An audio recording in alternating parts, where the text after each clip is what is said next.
Praise lord అందరికీ. ప్రభుపేట మీ అందరికి వందనాలు చెల్లిస్తున్నాను. మనలో చాలామంది ఓ ప్రశ్న కామన్‌గా అడుగుతుంటారు. ఓ ప్రశ్న మనలో ఉంటది. అదేంటంటే, నేను చర్చ్‌కెళ్తున్నాను, రెగ్యులర్‌గా దేవుని వాక్యం వింటున్నాను. మళ్ళీ సేవకులు అదే మాట అంటారు. ఏంటంటే, రోజు బైబిల్ చదవాలా, దేవుని యొక్క వాక్యం చదవాలా, ప్రతిరోజు చదవాలి, ధ్యానించాలి అంటారు.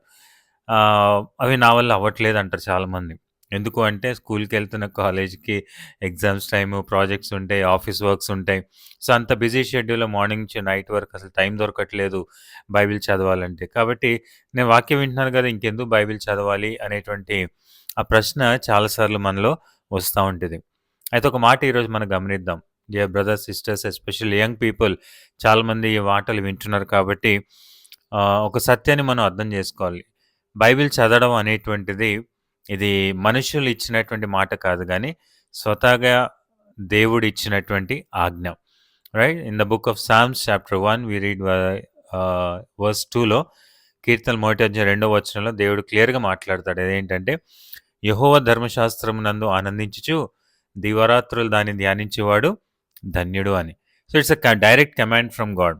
ప్రతిరోజు దేవుని యొక్క మాటలు చదవాలని, దాన్ని ధ్యానించాలని మరి దేవుడిచ్చిన ఆజ్ఞ గాబట్టి, యాస్ గాడ్స్ చిల్డ్రన్ దేవుని నమ్మిన బిడ్డలుగా ఆయన వెంబడిస్తున్న వారిగా మనం చేయాల్సిన పనేంటంటే ప్రతిరోజు దేవుని యొక్క వాక్యము చదవాలి, ధ్యానించాలి. అయితే ఓ ప్రశ్న మనం ఒక్కొక్కసారి యేసుకుంటాం. చదివితే ఏంటి లాభం? రైట్? చదవకపోతే ఏంటి నష్టం? ఈ విధంగా లాభ నష్టాల గురించి ఆలోచిస్తారు. ఓకే.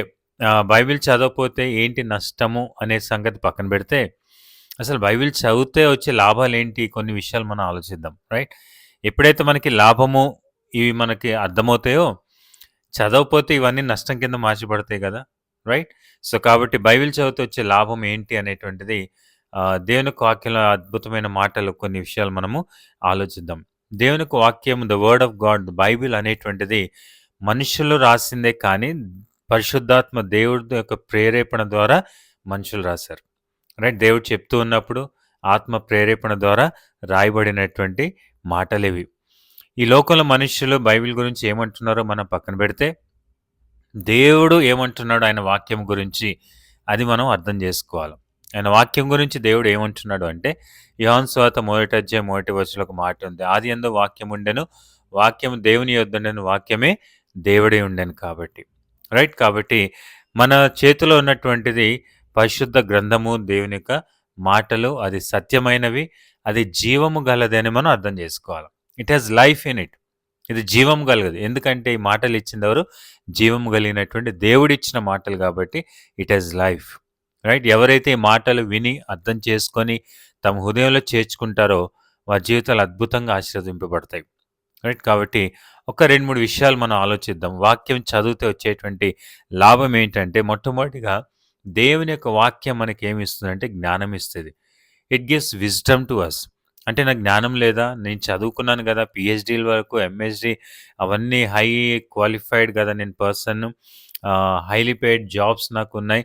మరి నాకు జ్ఞానం లేకుండా ఇవి చేస్తున్నాను అనొచ్చు. ఆఫ్‌కోర్స్ అది లోక సంబంధమైన జ్ఞానం. That's a worldly wisdom. కానీ ఇక్కడ వాక్యం చదివితే వచ్చేదేంటంటే, లోక సంబంధమైన జ్ఞానంతో పాటు, ఆత్మ సంబంధమైన, పరసంబంధమైనటువంటి హెవెన్లీ విజ్డమ్ దేవుడు మనకి ఇస్తాడు. దానికి దీనికి తేడా ఏంటి? డిఫరెన్స్ ఏంటి? బైబిల్ చదవకపోతే ఆ జ్ఞానంకు మనం దూరం అవుతాం. ఏంటి జ్ఞానం అంటే దేవుడిచ్చే జ్ఞానం. ఆ జ్ఞానం బైబిల్ ఇచ్చే జ్ఞానం ఏ విధంగా ఉంటదంటే, మనిషి ఎవరు? Who am I? What am I? నేనెక్కడి నుంచొచ్చాను? నా ఉనికి ఏంటి? What is my existence? నా మరణం తర్వాత ఏంటి? నేనెక్కడికెళ్తాను? ఇవన్నీ గూడా దేవుడు పరిశుద్ధ లేఖనాల్లో రాశాడు. దానికొక అండర్‌స్టాండింగ్ ఒస్తది. రైట్?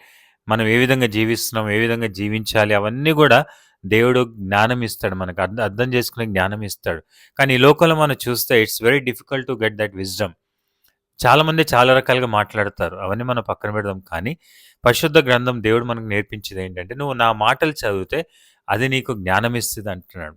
వృద్ధుల కంటే విశేషమైన జ్ఞానం అది ఇస్తది. What is right and what is wrong analyse చేసుకునేటువంటి డిఫరెన్షియేట్ చేసే జ్ఞానము దేవునికి వాక్యం ఇస్తది.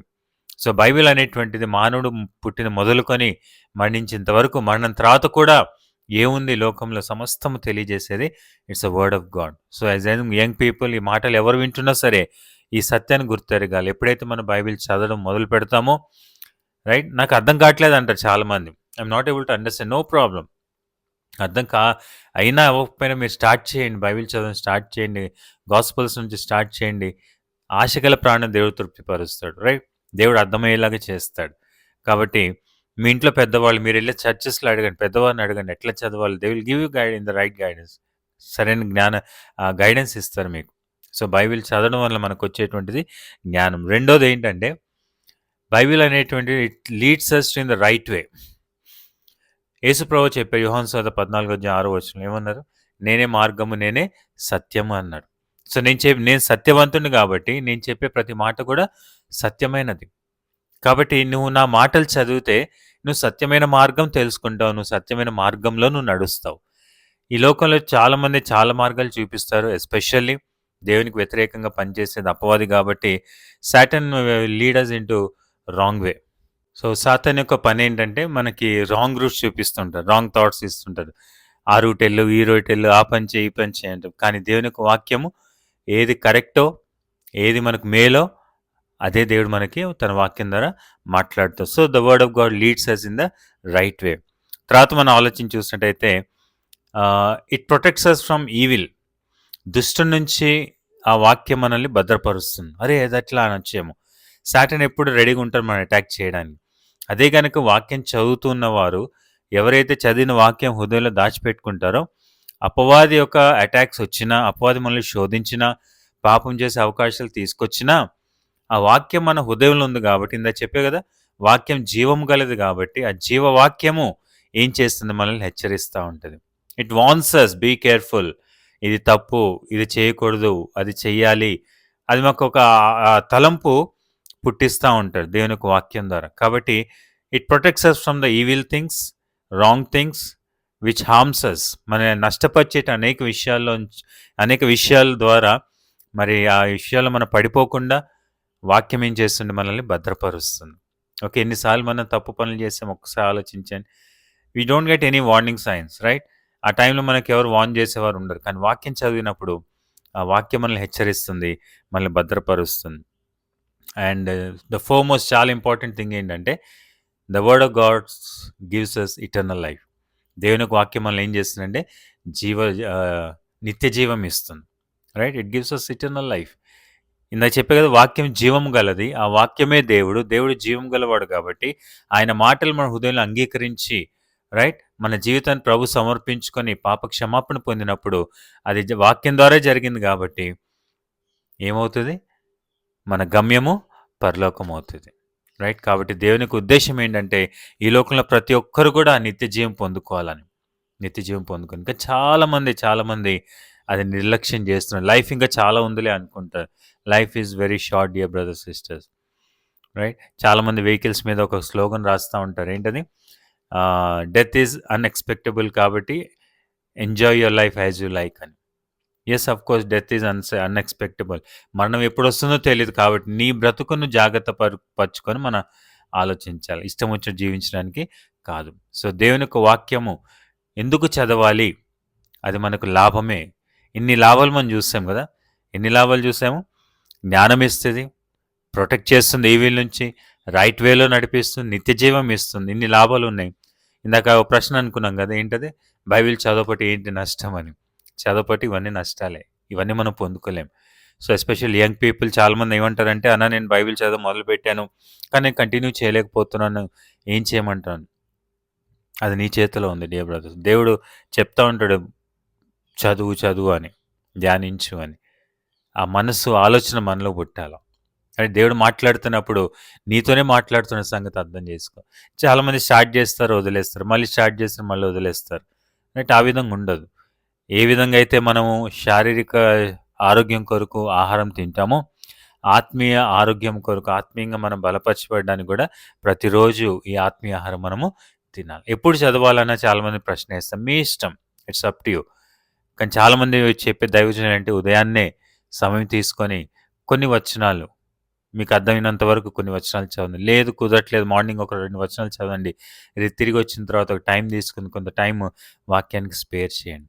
ఆ వాక్యమే మనల్ని నడిపిస్తుంది. ఆ వాక్యమే మనకు జ్ఞానం ఇస్తుంది. ఆ వాక్యమే మనల్ని ప్రొటెక్ట్ చేస్తుంది. ఆ వాక్యం మనకి నిత్య జీవం ఇస్తుంది.